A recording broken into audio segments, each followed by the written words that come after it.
Skyborn, Episode 6, Till Death Us Do Part, by K.G. Lockrams. I don't remember much about myself in terms of my personality within the context of my freshman year in high school. I don't remember being particularly popular or outgoing, though the comments people wrote in my yearbook paint the picture of an outgoing, well-liked, kind, caring, and thoughtful person.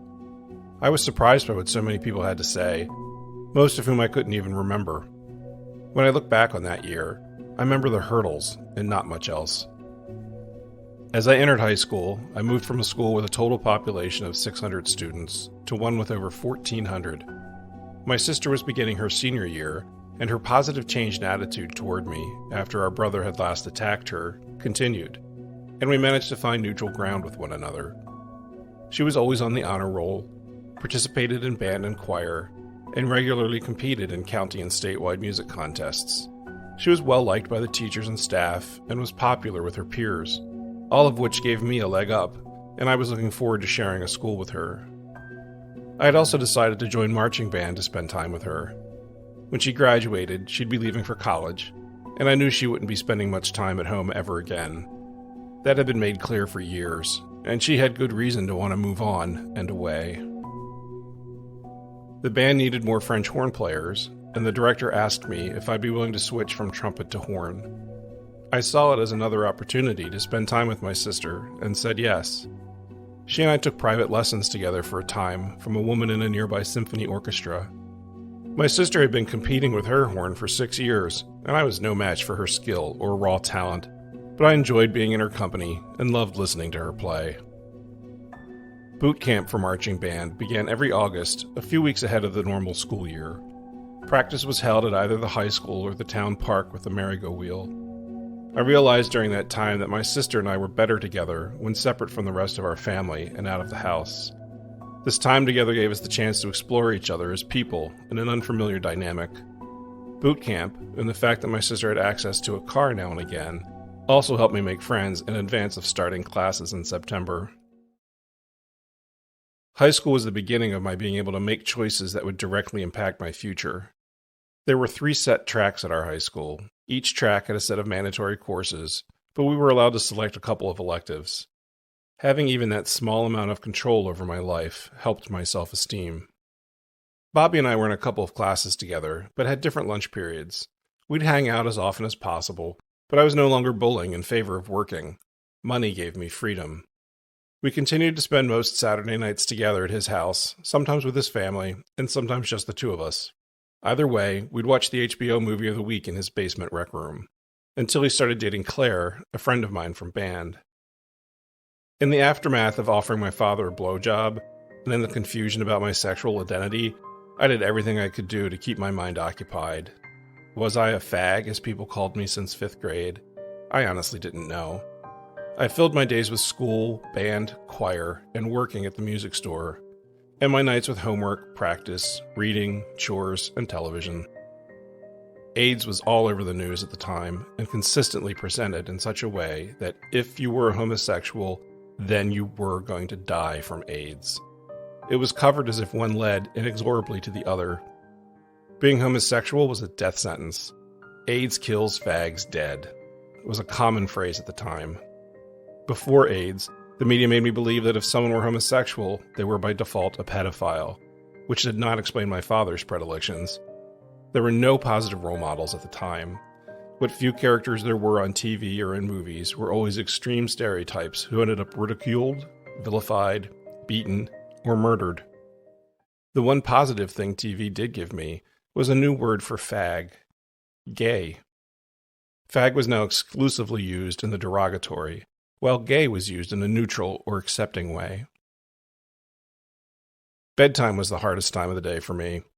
Lying there, sleepless, replaying the scenes with my father from earlier that year, I would torment myself with this routine until eventually I'd fall asleep. Or not. Sleep was not always a given from this point forward in my life. My love for Bobby was always present, and I worked hard to keep it in check. I would catch myself looking at him too long or too much, and consciously shift my focus to something else. If he got too close to me physically, I'd add some distance. Simultaneously, I was still using Jim Palmer as my masturbatory fantasy, along with Tom Selleck, John Eric Hexum, Parker Stevenson, the captain of the football team, and, well, let's just say it was a long and very male list. It was a frightening time to imagine being anything other than heterosexual. I wasn't jealous of Claire. She was smart, funny, and didn't take any shit from anyone. I admired people who could stand up to others, as that was not my strong suit. I was more annoyed that their relationship occasionally robbed me of my time with him. The stability of Bobby and my friendship was rare in my life and incredibly important to me. He was safe. He genuinely cared for me. And we had a ritual every Saturday night I relied on to get me through each week. Beyond what else I may have been feeling for him, I didn't want to lose any of that. That fall, I became friends with Lyle's mom, Bet. Bet was the neighbor from England who had moved in across the street from us several years earlier, who everyone met during their chimney fire. Lyle was one of my most dedicated bullies, who constantly asserted I was a fag and would throw the limp wrist gesture my way any chance he got. And suddenly, our relationship changed. We would occasionally watch TV together at his house. I can't remember how that happened, but I remember we were both surprised at it. We watched the movie Stripes together once and realized we had similar senses of humor. He was my first frenemy. I would come over to his house randomly after school, and if he wasn't around, I would hang out with Bet. I was fascinated by her English accent, her Betty Davis hairdo, and her wry sense of humor. Bet's husband traveled a lot for work. Her eldest son had joined the military and was stationed in Germany, and Lyle was at that age where he didn't want anything to do with his mother. Bet and I filled unspoken voids for one another. She lived across the street from our front door for years, and had no doubt seen and heard enough to know I came from a troubled home.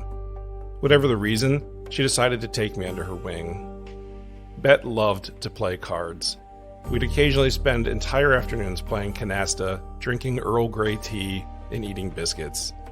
We shared a love of music. She was a fan of big band, swing, and anything from World War II. Anytime I hear Rum and Coca-Cola by the Andrews Sisters, I am instantly back at her dining room table playing cards and can smell her cigarettes and hear her raspy laugh. In many ways, she was a younger version of my grandmother.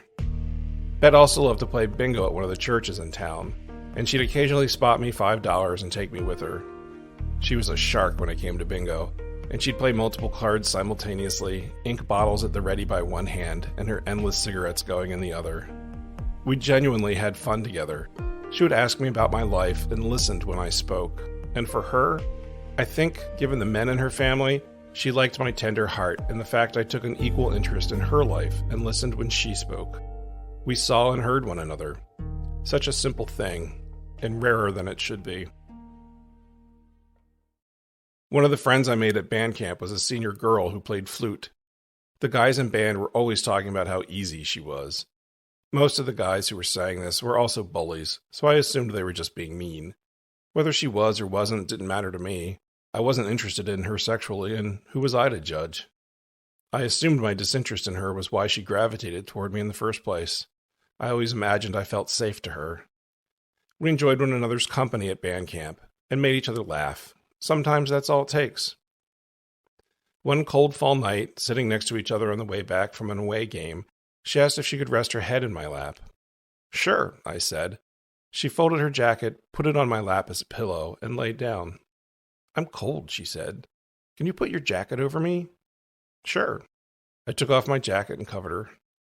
Suddenly, I felt her hand slide up my thigh, and she began to massage my penis through my wool uniform pants. I was instantly erect. At that age, it didn't take more than friction to cause an erection. As she engaged with me in a sexual manner, I completely froze. The initial physical contact felt good, but I could feel myself begin to dissociate. It was similar to what happened in the bedroom my brother and I shared when I was 6, and he first pimped me out to his friend Sam. As soon as Sam had put his penis in my mouth, I was physically there, but I was no longer in my body. I remember the smell of her hair and the slight stench of the bus full of sweaty teenagers in damp wool uniforms. I remember the bus was humid from everyone's breath, and how the humidity had condensed on the windows against the cold night air, and was running down the bus windows in rivulets. I even remember what side of the bus we were on. But everything about my body, after that first jolt of sexual energy, is inaccessible. The next thing I remember is stepping off the bus and feeling violated. In hindsight, I realized that was a defining moment for me. I see it now as a revelation as to how my sexual abuse had corrupted my sense of sexual boundaries. From the second she sexualized me, I froze and dissociated. Although many high school boys would have seen that experience as something amazing and brag about it, I never told anyone. When I saw her the following week at marching band practice, she completely ignored me. At the time, I assumed she'd either gotten what she wanted out of the experience, or was disappointed at my lack of reaction. She never spoke to me again. I remember feeling betrayed. As Bobby devoted more of his free time to Claire, I decided to ask out a girl from band. Diane was in my grade and lived in another part of the county. Neither of us could drive, and I still wasn't allowed to have people over to the house very often, especially with the new downturn in our parents' relationship. So we didn't get to see each other much outside of school. Our first date was a hayride with a bunch of kids from band. Other than that, we'd hang out at school, through marching band events, and occasionally at her house on a weekend when my mother felt like making the trip to drop me off and pick me up. About an hour from where we lived was a large enclosed mall with a movie theater. Diane and her mother would often go as a day trip. They invited me along with them one Saturday. Mothers loved me. They were going to see the mall's Christmas display, and Diane suggested we could see a movie while her mom did some Christmas shopping. We saw The Last Unicorn. It was an animated children's movie with a G rating, and as we watched, surrounded by kids and families, Diane took my hand and put it on her breast, under her coat jacket, but over her wool sweater. She often encouraged me to engage in various forms of sexual contact with her, but I kept things limited to kissing. I was uncomfortable given the setting, and pulled my hand away. She let out a frustrated sigh. The following weekend, we were in her bedroom playing a game on her computer. When I came back into the room from the bathroom, she was standing with her back to me. "Stand behind me and put your arms around my waist," she said as I entered, and I did as she asked. She took my left hand and moved it down her abdomen, below the waistband of her jeans, and into her underwear. As my fingers grazed her pubic hair, she let out a soft sigh. I felt wholly uncomfortable. "Do you want to have sex?" she asked. I withdrew my hand. She turned around with an angry look on her face. "I'm saving myself for marriage," I blurted out. I wasn't intentionally lying to her as much as to myself. I simply didn't want to have sex with her. I thought saying that I was saving myself for marriage was the kindest way to shut it down without rejecting her specifically or having to have a bigger conversation I was not prepared to have. I didn't know what I wanted sexually. I didn't want to hurt anyone else the way I imagined I'd hurt Laura at my birthday party earlier that year. Diane didn't take my comment well and broke up with me just before Christmas. It's funny. I remember I cried when I read her breakup note. I was so confused and full of self-loathing. What happened with my father the year before just ate at my core. And on top of that, in the span of 6 weeks, I'd gotten an unwelcomed handjob from one girl and rejected an offer of sex from another. I genuinely liked Diane as a person. She was smart, fun to be around. What the hell was wrong with me? My sister's best friend at school, Jasmine, was also a senior and nothing short of amazing. She was beautiful, smart, kind, talented, and when she'd walk into her room, you could feel a positive energy shift from most everyone around her. She was homecoming queen that fall. She was in the honor society. She was going to be the lead in the spring musical, and was the kind of person who always had a kind word for anyone who needed one. She was also self-deprecating, full of self-doubt, and whenever I looked at her hands, they were trembling, always trembling. My sister revealed her story to me in bits and pieces. She was being physically and psychologically abused by her parents. Whenever Jasmine came home from anywhere, she had to submit to drug and alcohol screens. Sometimes she'd come home and her mother would scream various accusations at her and call her a whore. Her father ran the local pharmacy where Jasmine worked after school, which is how he had access to the test kits. Her mother was believed to suffer from some untreated mental health issue that may or may not have simply been a cover for a devastating problem with alcohol. Either way, her mother wasn't getting the treatment she needed, and Jasmine was the focus of her sickness. Jasmine did her best, every single day, while her parents did all they could to tear her down and crush her spirit. After a particularly brutal confrontation from her mother, in which she threatened to kill Jasmine, my sister received a call for help and asked our mom if Jasmine could come stay with us for a few days. I was surprised when she said yes, and my sister left to pick her up and bring her to our house. In just a few days, everything I thought I knew about Jasmine shifted. I realized that although someone may appear to have all the things people envy, it doesn't mean they actually do. We never know what darkness or struggle someone is dealing with in their lives. Jasmine was gifted with so many incredible things, but all she wanted was her parents' love and support, which she didn't have, and it made the rest meaningless for her. Eventually, Jasmine returned home. She and I never spoke of those days once they passed. I kept a respectful distance on the matter, as I knew I only had a small portion of her bigger story, and so couldn't fully understand what she was dealing with, and I didn't want to meddle. But I knew what it was like to carry a burden. After her stay with us, anytime she'd see me at school, she'd give me this look. I could have been down the hall or across the choir room, and anytime our eyes met, she would look at me with this mixture of gratitude and "I see you, Kit." She didn't know it, but she taught me about grace and fortitude. Jasmine wasn't the only friend my sister offered safe harbor. Later that year, Ellie found herself in a similar situation at home.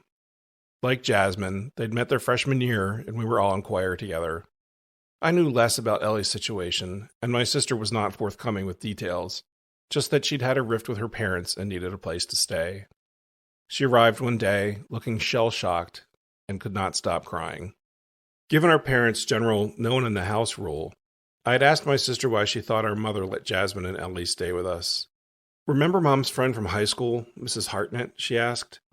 Her parents disowned her and threw her out of her home her senior year. She lived with Mom for almost a year before they graduated. I think it's because of that. It was a rare gesture of empathy from our mother, but that did make sense. As Ellie was packing to go back home, I went into my bedroom closet and took down the box with the teddy bear my grandmother had given me the year before for my birthday. I went into the living room. My sister had already gone to the car, and Ellie was about to walk out. "Ellie, wait, I want you to have something." She turned back and I held the box out to her. "What's this?" she asked. "Open it." "Oh, wow. Was this yours when you were a little kid?" she asked. Yeah, I said. "My grandmother gave it to me, but I want you to have it." "Are you sure? Don't you like it anymore?" she asked. "I love it, but, well, I think you need it more than I do." She took it, hugged me, cried again but in a different way, and left. Diane and I managed to mend our friendship the weeks following our breakup, and we were back to laughing with each other and enjoying each other's company as friends. A new girl had transferred to her school just after the winter break, Simone. We first met in the high school library one day after school. I was waiting for the late bus, and she, her father. Our eyes met, and I could practically hear the click the second we said hello to each other. I don't know what the connection was between us, but it was mutual and strong. It was the first time I'd met someone where, from the very beginning, I felt as if I'd known them forever. She had the warmest, clearest eyes, and the biggest hair I'd ever seen. She was a sophomore and told me this was already her third high school, as her father hopped around following jobs. We quickly started spending time together in study hall and after school while waiting for buses or parental pickups. There were times when all we'd do is make eye contact and start laughing at some unstated but mutually understood joke. Every moment we spent together was natural and easy. There wasn't a romantic vibe, at least not that I could feel. We just clicked on some instinctual and fundamental level. A spring dance was announced, and I decided to ask her to go with me, which meant I'd have to get my mother to drive, as neither Simone nor I had access to a car. One night after dinner, while doing the dishes with my mother, I broached the topic. "Mom, I want to take Simone out to the dance next month. Will you take us?" "Who's Simone?" she said flatly. "She's the girl that started after Christmas break. Her father is the new chef at that restaurant." She stopped what she was doing and turned to face me. "You mean that black girl?" She was going to say something else, but caught herself. "Yes, Simone," I said.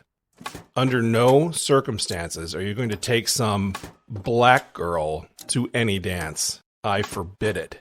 "You forbid it?" I asked, slightly mocking her dramatic word choice. "Do you know what your father would say?" After years of his racist, sexist, homophobic dogma, I knew exactly what my father would say. But I doubt he would have given Simone the courtesy of referring to her as that black girl. It would have been so much worse. "No son of mine is going to go out with some colored girl." Colored? Who was this woman? Our father missed no opportunity to let a racial or ethnic slur go unuttered or unremarked upon. But other than my mother's regular commentary about that faggoty bank teller Michael, my mother, up until this very conversation, had done a remarkable job of keeping her racism to herself. "Really?" I said. "Yes, and don't bring it up again." And that was that. I didn't tell Simone. I hadn't yet asked her to the dance, and there was no point in telling her. I didn't want to hurt her with my mother's words. In the end, none of it mattered. She and her father moved away before the dance, less than 3 months before they'd arrived. That spring I turned 15 and was legally able to work. I started my first real job, working at a fast food place with Bobby. It opened the year before, and I had heard from Lyle that Tommy had helped build it. The job was a blessing and a curse. It was nice to be out of the house in the evenings and earning some money, but the job came with regular access to frozen cookie dough, which was not helping my weight. Whenever I would go on break, and someone would ask, "Where's Kit?" If Bobby was working, he'd call out, "Check the freezer!" And that's usually where I was, eating balls of frozen chocolate chip cookie dough out of a carton. We had to manually empty the deep fryers by carrying the hot oil from the restaurant to the container near the dumpster at the end of every shift. One night, a coworker and I carried the vat between us. We misstepped, and I was splattered with oil so hot it melted my polyester slacks and left a long river-like blister down my leg. No amount of frozen cookie dough in the world was worth that, and I quit the next day. As the school year started to wind down, our mother sat my sister and me down to talk to us. "There's no easy way to say this," she said, fighting back tears. "But your father and I are getting divorced. I know it's upsetting, but I thought it was time for you to know." My sister and I looked at each other and almost in unison said, "Thank God. It's about time." Our mother looked at us surprised. "He's beaten all of us. He's so abusive. You cry all the time. The yelling. You're both miserable. We're all miserable." She processed our reaction for a moment, and then went on to tell us that he was going to seal off the second floor from the first and convert the computer room at the top of the stairs off our dining room into a kitchen. There was already an outside door at the bottom of the staircase, and that would be the entrance to his part of the house. This news did not go over as well with my sister and me. Our mom explained that in our state, if you had any children under 18, you had to be separated for a year before you could be granted a divorce. My sister had turned 18 a few months earlier, but I was still a minor. She turned and looked at me. Her look said, "So this is your fault." I ignored it. Their plan was to live out their 1-year separation with our father upstairs and us and our mother downstairs. He was dividing our single-family home into 2 apartments, which would satisfy the state's requirement for a legal separation, and allowed them to run out the clock on their marriage in the cheapest possible way. "He's going to be living upstairs the whole time?" I asked. "Yes," she said, and started to cry. My sister and I didn't move as we waited for any other shoes to drop. "I hate crying," our mother said. "I'm so ugly when I cry." She had said this my whole life, and I often wondered who taught her to think that. After she pulled herself together, she began moving her things into the spare room next to my sister's bedroom, where our paternal grandmother had once slept. It turned out our parents had already hired attorneys and were fairly far along in their decisions. Before the school year ended, my mother pulled me aside one-on-one. "Money is going to be tight, so I've started the process to have you do a summer work program at the Board of Education." "What program?" I asked. "In exchange for working full-time for the Board of Ed this July and August, you'll get free lunch at school for the year." Given that the lunch was $1 at school, my first thought was, how poor are we? "What will I do?" I asked. "You'll be working with the custodian." And she walked out of the room. In the meantime, I went back to working at the music store. My sister had been accepted to the college of her choice and graduated that June. We were planning on going to visit our grandmother. This year, it would be only my mom, my sister, and me. One Saturday before we left for vacation, I spent the day working at the store. When I got home, the doorway to the second-floor staircase had been sealed with drywall. There was no advance notice that it would be happening that day, no discussion about it. No explanation for how or even if we were allowed to go upstairs. My father never said a word to me about the divorce. He had completely stopped interacting with me. I came home that day, and there was a wall where a doorway used to be. The house and their marriage were officially split in 2. Despite all the years of having been treated with an almost complete disregard for my feelings and sense of identity, this really upset me. No more access to the computer when computer science was the one topic I was excelling in at school. What childhood toys I had were stored in the attic, where my sister and I used to hide from my brother and father. It's odd to have warm feelings for a hiding place. But when she and I would hide in the attic together, having pulled the drawstring up behind us, we had what passed for fun together, quietly playing with our old things among the dead flies and sawdust. I couldn't sleep that night. My head was full of questions. Had Mom asked for the divorce because she knew on some level that he had been sexually abusing me? Was she leaving him because I had offered him a blowjob, and she knew on some level that I must have learned somewhere that that was okay? Was she doing this to protect me? No, none of that made any sense given our history. Or was she leaving him because she was done being embarrassed by his running around behind her back? I had no idea. She wasn't offering any insights. And what about custody? I wouldn't turn 18 for 3 years. What would custody or visitation even look like during this setup? Would I have to sleep upstairs on weekends? Only one of my parents' friends had divorced, and his ex-wife went into a nunnery. At school, only 2 of my friends' parents had gotten divorced. Their parents were always vying for the affection and attention of their kids, so there were double the birthdays and double the holidays. I wondered for a short time what that would be like. Would they compete for my love and affection? I remember spending quite a lot of time fantasizing about this scenario, with absolutely no real-world history in my family to support it. And underneath it all, I was sure it was my fault because of the blowjob offer the year before. When it came time to leave for our grandmother's house, we flew Pan Am. The main purpose of the trip was for our mother and aunt to continue sorting through their father's things. He had so much artwork and artifacts from all over the world that needed to be dispositioned. It was clear our grandmother couldn't maintain the house on her own, and it was too big for her to live in alone. But she wasn't yet ready to leave. They had spent their lives together in that house, raised a family, buried a child. Her husband had designed the blueprints, had it built, and painted murals everywhere. He was everywhere. Walking away, knowing the next people would most likely paint over their life together, must have been gut-wrenching for her. It was not a happy visit. When we got home, my mother and brother had the first fight I'd ever seen where my mother didn't back down and he didn't physically assault her. While we were away, to curry favor with our father, our brother had used his key to come into our half of the house, took all of our mother's legal documents concerning the divorce, and gave them to our father. I don't know how she knew, but she did.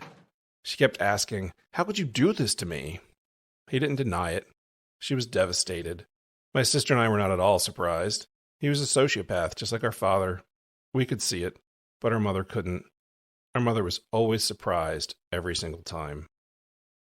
Not long after, I learned my mother wasn't asking for child support or alimony. She worked part-time for a local gynecologist as a secretary and nurse and didn't make much money or have her own health insurance. Our father had been cheating on her openly for years. I was so angry she didn't fight for herself, or for me. It sent me the message that I was not worth fighting for and therefore worthless. My mother wasn't one to fight for herself, but I thought at the very least she could have had her attorney fight for both of us. Wasn't that the point of having one? The only missing piece of information at this point was custody. I waited and waited, thinking one of them would say something to me about it, but neither ever did. Finally, I had to ask, "What are you and Dad doing about me in terms of custody and visitation?" "Nothing. He isn't asking for any. He'll be staying with me." I was stunned at her cruel, flat delivery of that news. Nothing. He didn't ask for any visitation or even shared custody of me.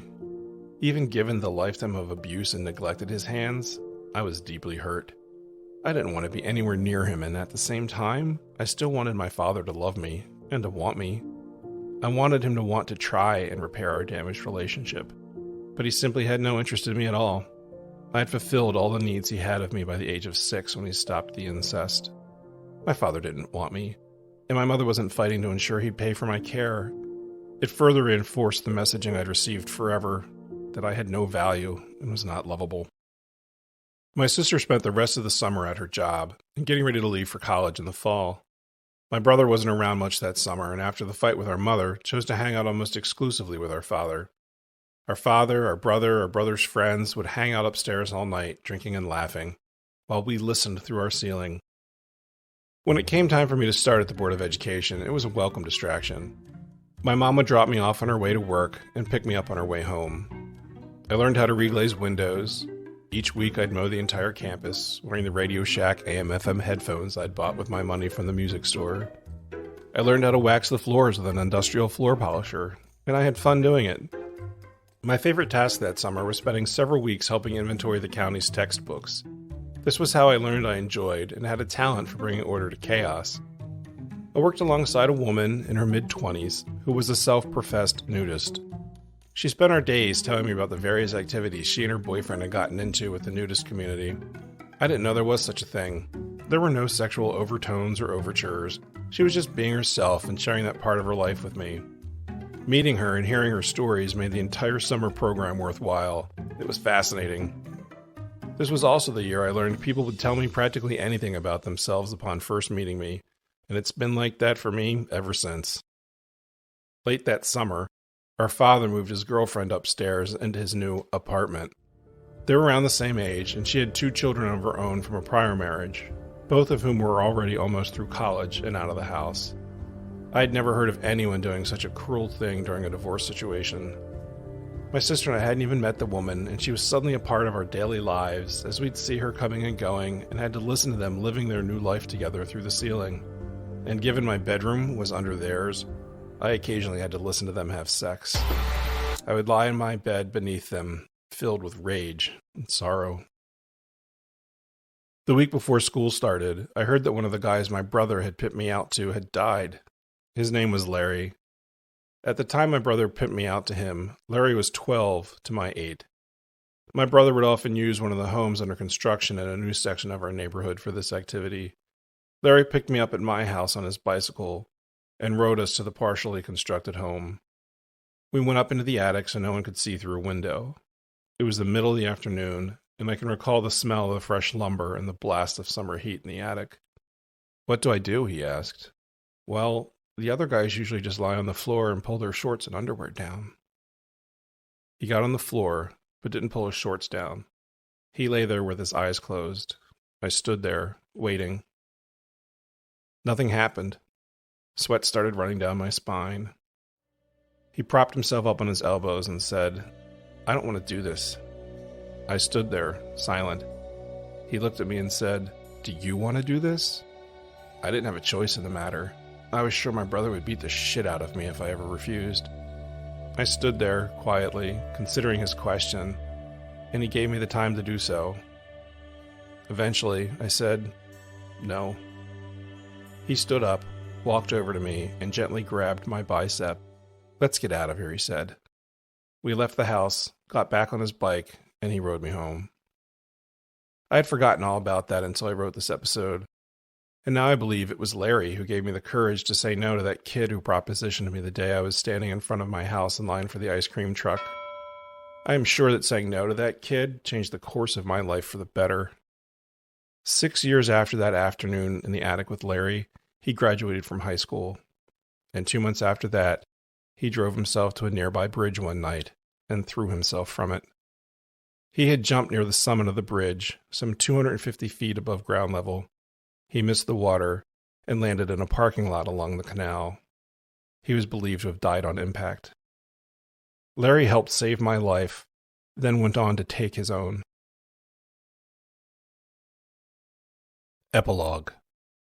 As I produce each episode, I find new revelations in my family history. In this instance, I realized that our father had been planning to leave our mother since he built the second-story addition to our home in 1975. As children, we take a remarkable amount of inconsistent data and assimilate or dismiss it. It never occurred to me that the door at the bottom of the steps to the second floor did not need to be there. There was a glass sliding door in the dining room not 8 feet away. I also never wondered or asked why the first room at the top of the steps to the second floor was never finished. For 8 years, it sat with bare studs and a subfloor. I don't think I even noticed all the roughed-in plumbing, the copper pipes and sewer lines for sinks and a laundry. It simply never occurred to me. The room was just the computer room. As I listened to my story as I produced it, I found myself stuck on those 2 inconsistencies.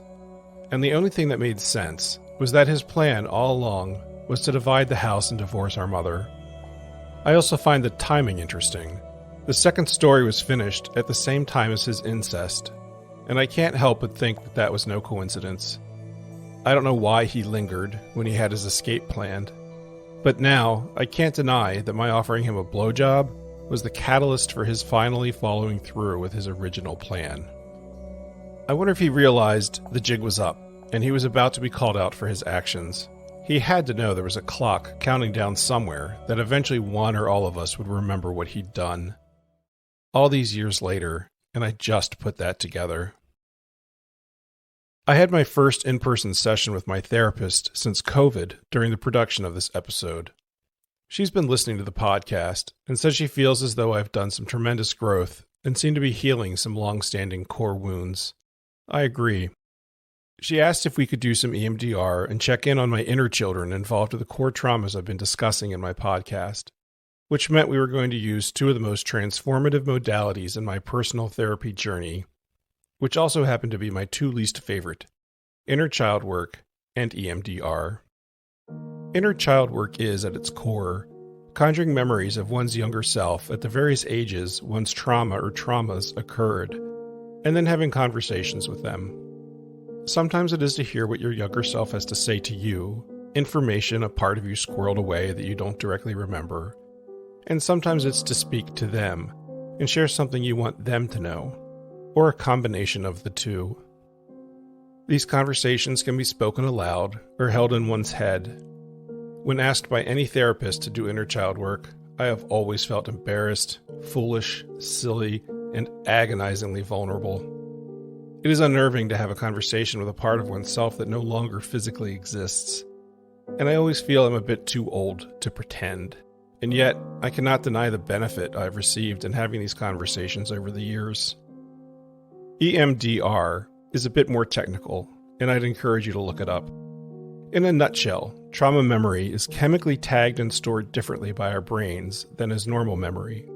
Normal memories eventually pass into long-term memory storage. Because trauma memories are chemically different, they never move into long-term storage.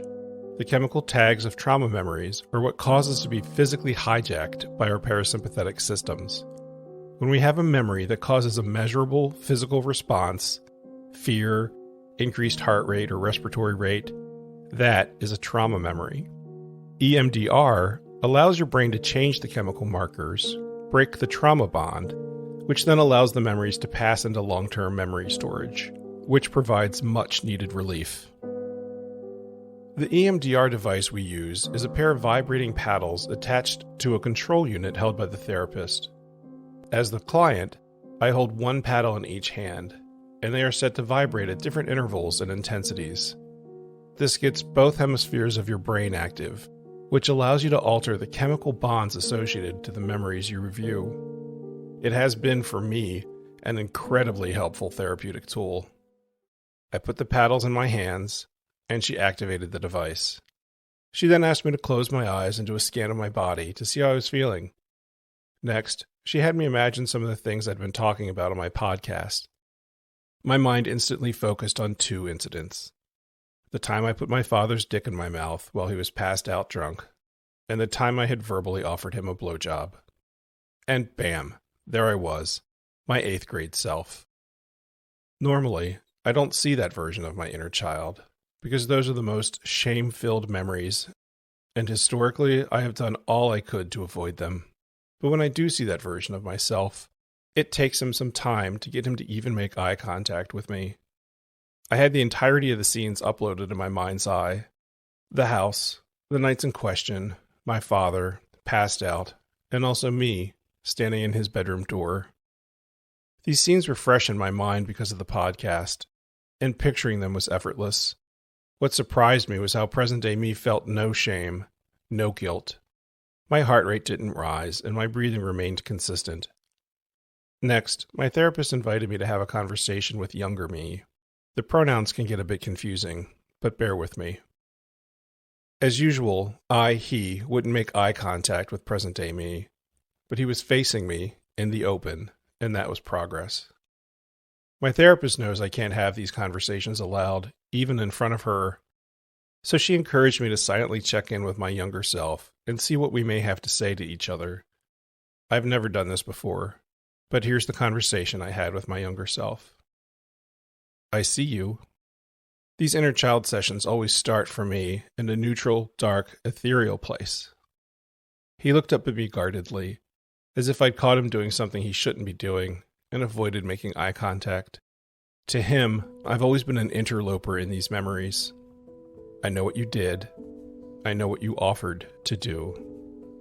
My younger self stared back at me anxiously, with our thick head of curly hair and my old, thick-lensed glasses. He rarely spoke to me and remained silent. I dove in. So here's the deal. You don't remember this right now, but your father and a friend of his were molesting you pretty much from infancy until the time you were 6 years old. He made wide-eyed eye contact. So this, and I conjured us standing in the family room where our father was passed out drunk, and I pointed at the sectional sofa. Our father, in his nightshirt, and my younger self pushing it up his thighs to put his dick in our mouth. This shit right here is his fault. And I pointed squarely at our father. You did what you were groomed to do. You just don't remember what he did to you because it would have broken you. We couldn't have handled it, and so we blocked off the memories. We forgot. But his incest is why you felt compelled to try and suck his dick. Because he taught us that the only value we had to him was in pleasing him sexually. And the only affection we ever had from him was through sex. Younger me turned to me, made eye contact, but remained silent. And the same thing goes for when our brother was pimping us out. He was also abused by Dad, but what he did to us, pimping us out, that is why he pimped us out, but it didn't make it right. He was old enough to know what he was doing was wrong, but Dad broke him, and he pulled us into his damage and traumatized us further in the process. We did nothing wrong. It wasn't our fault. Being pimped out was not why you came up here. I changed the scene to standing in our parents' bedroom doorway and offered our father a blowjob. It all comes back to Dad's abuse. It all comes back to Dad. He was the one who was responsible, and he is the one who needs to carry the guilt and the shame and the pain of it all. Not you, not me, not us. And then younger me changed the scene, and we were standing in the front lawn of the house the night it happened. It was just the two of us, and he looked at me and said, "Thank you." I held open my arms, and he stepped into them. I put my giant adult hand on the back of his head in his overgrown mane of curly hair and pulled him close to my chest. "None of that was your fault," I said. "You did the best you could do in a house of crazy. You were lovable and loved. And you know how I know that? Because we survived. And because I love you." We stayed like that for a few moments, silently holding each other, and then I let go and he stepped back. I put my hands on my little shoulders and said, "You've got this." And he smiled. And then I was back, sitting across from my therapist, feeling calm and centered. "Tell me," she said, "how did it go?" "It was great." And I meant it. I felt great. I feel great.